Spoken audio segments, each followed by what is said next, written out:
Samarqand, a very famous city in Samarqand. Samarqand put out 400 scholars of hadith.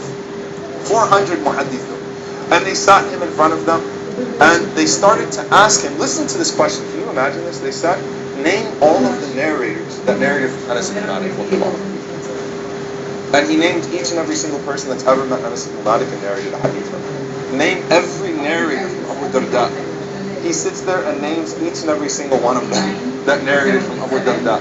So they tested him that way. He passed that test with flying colors, right? So he was, very famous in this hadith, right? But on top of that, there's some special attributes that I want to mention. Number one thing that you notice about al-Bukhari, he was a perfectionist in everything he did. Extremely disciplined, highly disciplined individual, and truly a perfectionist. So Al-Warraq, rahimahullah ta'ala, Al-Warraq says that, even when he used to throw arrows, when he used to, just throw an arrow, he'd never miss his mark.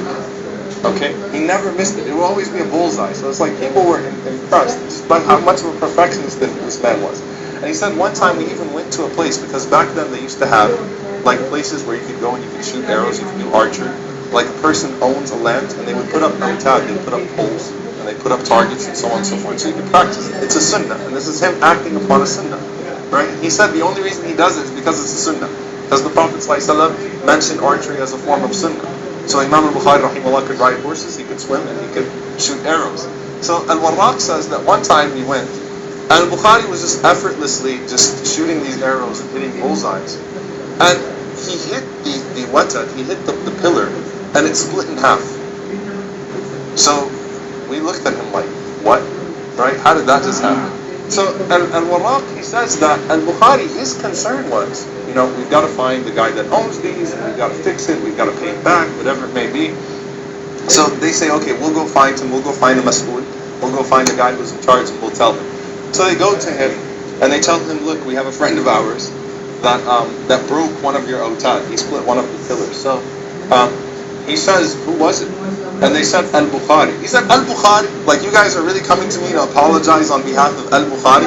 He says, Ya layta rama kull al-awtad. I wish he would have broke all of the awtad. Right? He can do whatever he wants. Qul lahu huwa fi hil.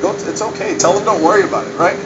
And look what Al-Warraq says. Al-Warraq says, we went and we told him, and he said, al-Bukhari was so happy that the man forgave him, that he sat us down, he narrated to us 500 ahadith. This is when he's happy, right? Just because he was in a great mood, right?